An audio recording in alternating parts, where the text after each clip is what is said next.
We're joined now by Shay, Phelan, potato and tillage crops specialist at Teagasc Oak Park.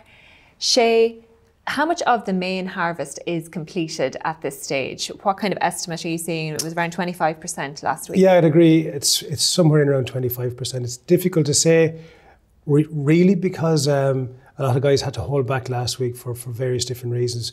Some crops weren't just mature enough to harvest last week. So rather than being going full steam ahead, some guys had to just pick and choose what fields were ready to harvest. So I'd say 25, at max 30% is probably harvested now at this stage, We saw in the VT, Shay, that Tom Keogh raised some concerns that the weather was almost too dry last week and potatoes are bruised as a result.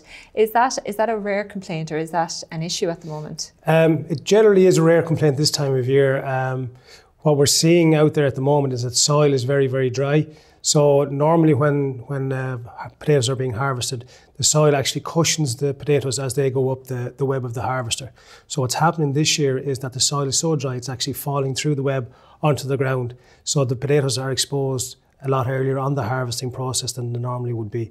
So that does or can lead to bruising if the harvester is running too fast, for example, or if the guys on the harvester aren't paying enough attention. So it can be an issue. Generally, it's more of an issue earlier in the season, say in August, maybe September, when there's early harvesting going on. But certainly this time of year, it's not normally an issue, no.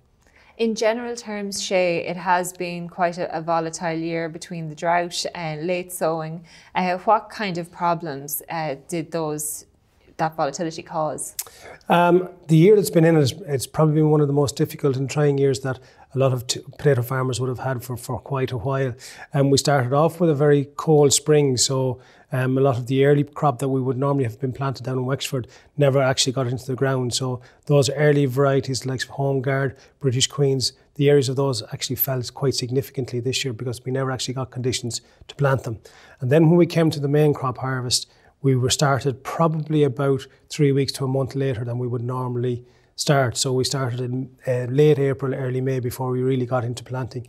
So that we knew was going to have an impact coming to this time of the season in terms of yield and harvest date. And obviously then the big problem during the season was the drought and the really high temperatures that we experienced in early July. So in those cases, what tended to happen with a lot of crops was they became dormant and they stopped growing during the really hot temperatures. And we've seen a few disorders in crops around the country whereby there's secondary growth. So you have this uneven growth in the crops. And in some cases, we saw the potatoes actually in the ground sprouting again as if they were seed again. So they were trying to produce even more tubers in the ground. So that was an issue that was widespread across the country. But luckily, we were able to tackle that just as it was starting to happen. So I think a lot of crops, the losses weren't as good as weren't as big as we thought they were going to be. And obviously now at this stage, we're trying to harvest at the moment. We're probably again 3 weeks later harvesting than we would normally like to be. We would normally start harvesting early October.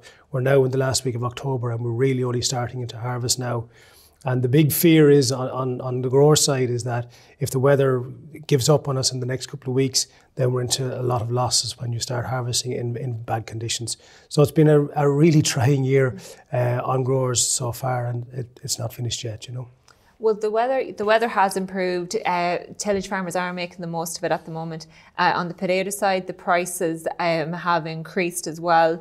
But what about in terms of quality and supply? What are your concerns there? The concerns are, to start off with, we're about 1,000 hectares less in terms of area planted this year than we would have been last year. And we had plenty of supply in 2017, but with the reduced area and the reduced yields that we're likely to experience, although we're not fully sure what way yields are going to turn out just yet, the likelihood is the supplies will be tight.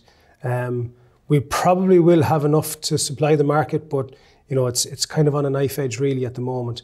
And it's a similar story all across Europe. So bringing in imports from across Europe is not going to solve the problem either, because they are going to be very, very expensive across Europe.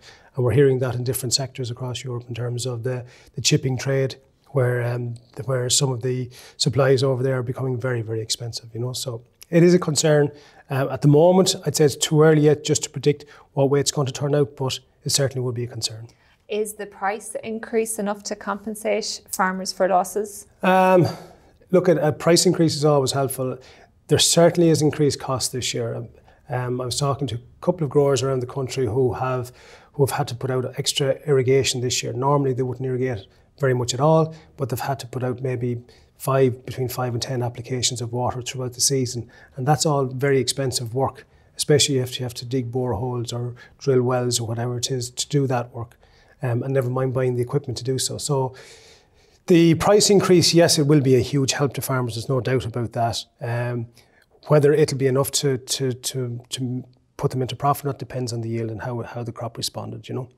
And there's been a massive increase in winter cereal acreage this year. Do you have any estimates on the increase? Difficult again to say yet because we're not fully finished yet. We've probably another 2 weeks of sowing still to go. Winter barley we estimate will be somewhere around 75 to 76,000 hectares, which is a huge increase on last year.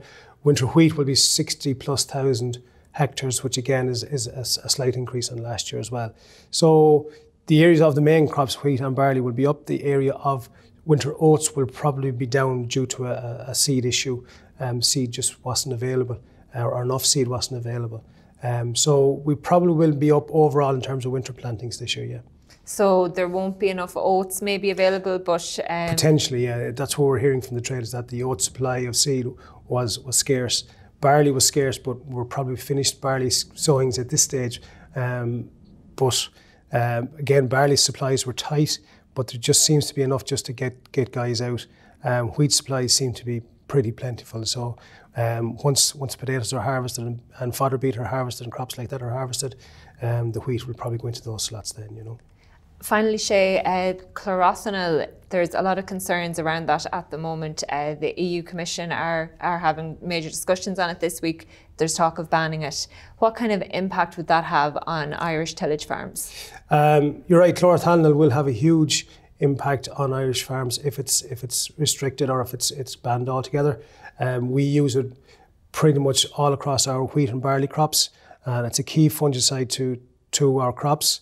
And looking at the European Union and the way it's used across the European Union, so the northwestern countries ourselves, Britain, the Netherlands, Belgium, those type of countries that have a huge dependence on chlorothalonil for disease control.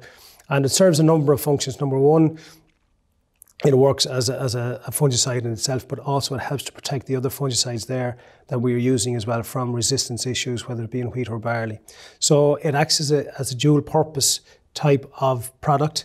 If it goes and it's banned in the next 12 to 18 months, then we're pretty much isolated in terms of what we can do for disease control in wheat and barley.